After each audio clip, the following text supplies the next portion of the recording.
آگے باب قائم کیا، بابو اس میں من منع اجر الاجیر، جو شخص مزدور کی اجرت دینے سے انکار کرے اس کا گناہ۔ حدیث نمبر ہے 2270۔ حضرت ابو ہریرہ رضی اللہ تعالیٰ عنہ اس حدیث کے راوی ہیں۔ یہ کہتے ہیں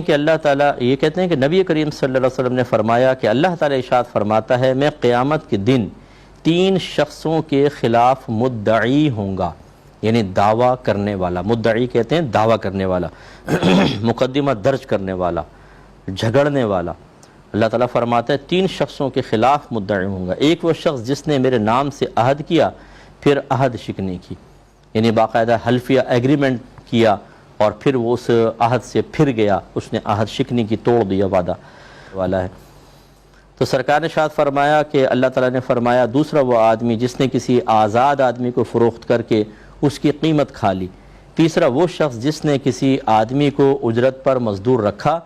اس سے پورا کام لیا پھر اس کو اجرت نہ دی۔ تو یہ بھی ذرا ذہن میں رکھیں، ہمارے ہاں بعض اوقات ہمارے خود ساختہ بنائے ہوئے اصول ہوتے ہیں جو اس طرح کے معاملات کو جنم دیتے ہیں۔ مثال کے طور پہ اکثر اداروں کے اندر ایسا ہوتا ہے کہ آپ سے کام کروا کے 1 ماہ کی تنخواہ روک لی جاتی ہے اور پھر اگلے ماہ کی تنخواہ دی جاتی ہے، اور یہ تنخواہ روکنا اس لیے ہوتا ہے تاکہ ایک آدمی نکل کر بھاگ نہ جائے۔ محنت کروا لی، عمل پورا حاصل کر لیا لیکن اس کی اجرت نہیں دی، اور پھر بالفرض اگر وہ درمیان سے چلا جاتا ہے کسی اور ادارے میں، کسی اور جگہ چلا جاتا ہے تو اس کی وہ سیلری ضبط کر لی جاتی ہے۔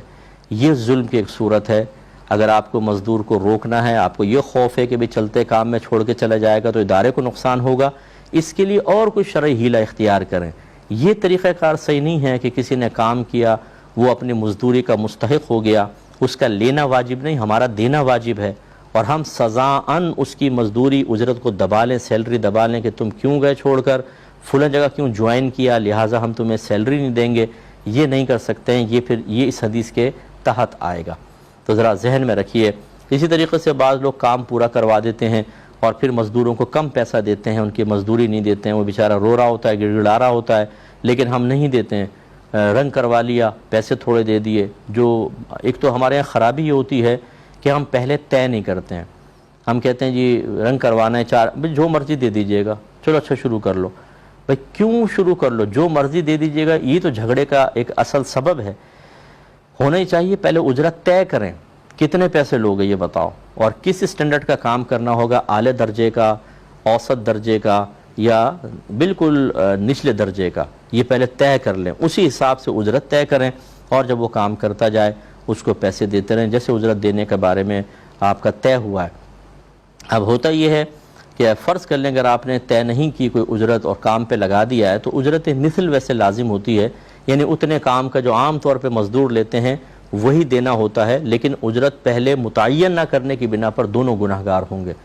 اب لیکن ہوتا کیا ہے کہ جب ہم کام کروا لیتے ہیں، ہمیں پتہ ہے کہ اب یہ تو پھنس چکا ہے، تو ہم کم دیتے ہیں پیسہ۔ وہ کہہ رہا ہوتا ہے اس کے تو اتنے بنتے ہیں، لیکن ہم کہتے ہیں اتنا لینا ہے لے ورنہ مار لگاؤں گا تیری، بھاگ جائے یہاں سے۔ تو چونکہ ہم طاقتور ہوتے ہیں، چونکہ 4 ہمارے آدمی کھڑے ہوتے ہیں، وہ بیچارہ مزدور وہ روتا ہوا یا منہ بنا کے چلا جاتا ہے، لیکن ہم نے اس کی اجرت چونکہ دبا لی، بروز قیامت اللہ تعالیٰ کی بارگاہ میں حاضر ہوں گے تو اللہ تعالیٰ فرماتا ہے میں اس کی طرف سے مدعی ہوں گا، یعنی آپ کو مد مقابل کھڑا کر کے وہ شخص نہیں جھگڑے گا، بلکہ اللہ تبارک و تعالیٰ اس شخص کی طرف سے آپ سے مطلب حق حاصل کرے گا اور اس کو دے گا، اور لازم بات ہے کہ اللہ سے کون جیت سکتا ہے۔ اس لیے چند روپوں کے لیے، چند اپنے دنیاوی فائدوں کے لیے شرعی اصولوں کو خون کر کے اپنے آپ کو آخرت میں پھنسانے کی کوشش میرے خیال میں کسی بھی طریقے سے یہ مناسب نہیں ہے۔